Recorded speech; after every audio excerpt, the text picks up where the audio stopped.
Hello and welcome to another Nihongo Gamer video. Just thought I'd show you a bit more of the iPad Pro, seeing as I've had a few more days to play with it. I'm having a really good time and really enjoying having this massive, huge tablet to do things on. Some things that are really awesome, of course, are having a large screen for browsing the internet, watching videos. I think even the YouTube app, a lot of the Google apps aren't actually updated for the iPad Pro resolution yet, so hopefully that's coming in soon. Something I've really enjoyed is editing videos on iMovie. That's also been really great. If you go over to Minecraft, it's humongous. When you play it on the iPad Air 2, it's a good experience because you feel like you're holding your laptop in your hands. All the controls are in exactly the right place, and hopefully, Redstone will come to the tablet edition eventually. When you play Minecraft on the iPad Pro, you feel like you're playing virtual reality. It actually just feels enveloping, like I'm in Minecraft playing it. It really is incredible.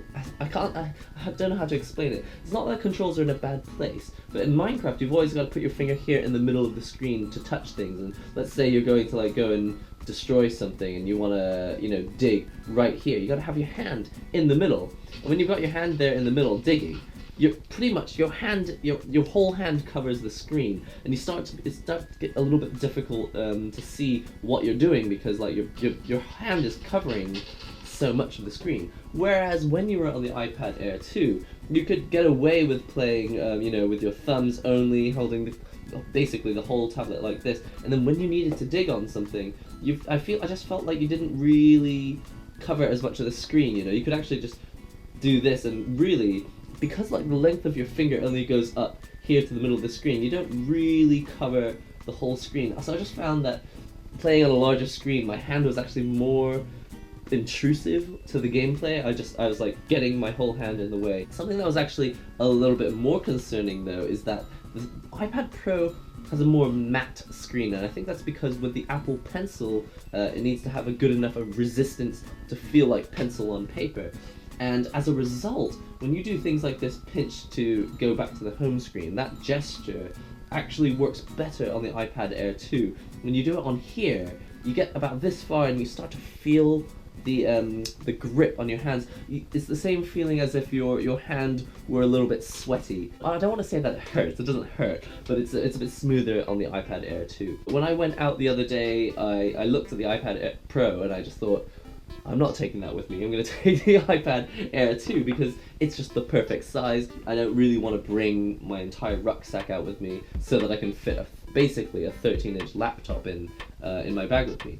A lot of man bags, they've been designed to fit iPad size. Gaming has been really awesome. I've been playing a few Japanese games as well, going on the iOS store, playing a few more Japanese games. I'm hopefully going to be doing a series soon where I can actually play some Japanese iOS games. iMachine. And I don't know if you may have seen videos that I've done before. I use Machine a lot. It's a Native Instruments. It's a bit of hardware. It's a little bit like this Ableton push controller, but with bigger buttons. I have an actual physical controller, and it costs like $600 to $700 to buy. But if you buy this app for like £4, which is like, I don't know, $6 or $7, it's almost exactly the same experience. The thing with iMachine is that the sounds that they give you are a little bit prescriptive, and they kind of force you into writing the same song over and over again. So as long as you only use it for inspiration and you're very careful that you're not just copying what the sounds were that they gave you, you can do some really creative things in iMachine. And if you've got both, so much the better. You can start it here, copy the track into your computer and finish it off. But I think if you wanted to write some background music for your YouTube videos, you could easily do it here on iMachine. If you do it on an iPad Pro, you have the benefit of these pads being, the same size basically as the actual machine controller, which is like $600 or $700. So if you like to make music, if you like to edit movies, if you like to play games, obviously Minecraft has a few quirks, like, I don't know, I felt like my hand was getting intrusive and in the way, but oh my goodness, it feels like I'm playing a VR game, holding it up to my face, which is good fun with the iPad Pro. There's one more thing I wanted to mention as well, is that in any program where you use the keyboard, on the old keyboard, I thought it was actually kind of the perfect size. I don't know if that's because of the size of my hands, but all the buttons were in the right place. On the new keyboard on the iPad Pro, they've squished in all these random keys for like caps lock. Well, actually, it's in Japanese at the moment. It was put back in English. It's got the caps lock key, it's got the shift key, and it's got like a numbers line. And I don't know why the numbers have to be so small. And this delete key is tiny. I always miss it, and I always end up pressing the backslash, so hopefully Apple will change that in the future because the numbers are way too small. And it looks like the only reason that the numbers are small is so that we can have this dedicated bar for cut, copy, and paste. It's like, when have we ever needed extra buttons for cut, copy, and paste on the keyboard? Like, we've been fine. Oh, actually, there it is on the old one. I don't know when those buttons arrived, but we don't need them. I say, get rid of these tiny little buttons and just make the numbers bigger. Please, Apple. But other than that, you know, it is a nice keyboard, but essentially, I think you can see here, the keys are almost the same size as they were before, so it hasn't actually got bigger. They've just added extra bits in, and I don't think it's really helped at all. So that's basically all I wanted to show you today, just that I'm having a pretty good experience with games. I'm really enjoying having the larger screen. It feels like VR, holding it up against my face. But also web browsing is gorgeous on the large screen. It'd be difficult to go back to the iPad for web browsing on you know, when I'm sitting on the sofa. Also, I'm having a really good experience with the Pro stuff. Actually, making music is incredible on iPad Pro. Even GarageBand is a simple app, but it's really, really good.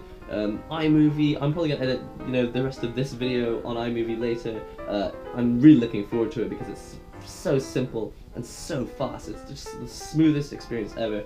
But yeah, really looking forward to seeing what the Apple Pencil brings to the experience as well, because I would say, while it's not pro like a MacBook Pro, it is definitely a pro experience. So yeah, until I get my review up for the Apple Pencil, I will see you next time. Don't forget to comment, subscribe, share links, and all that good stuff, and I'll see you next time. She's got magnets on her feet. First, new Nintendo 3DS game, Final Fantasy 15! Ah! Someone pick up the phone! How about you, Cloud? It's shopping time! So I let her go in front of me, and she ran into the shop and she took the only copy of this, and I thought, no! Here it comes! Ah! It's like the anime, but better! It doesn't say what this is, it's just a piece of plastic. I think maybe it is a Frisbee.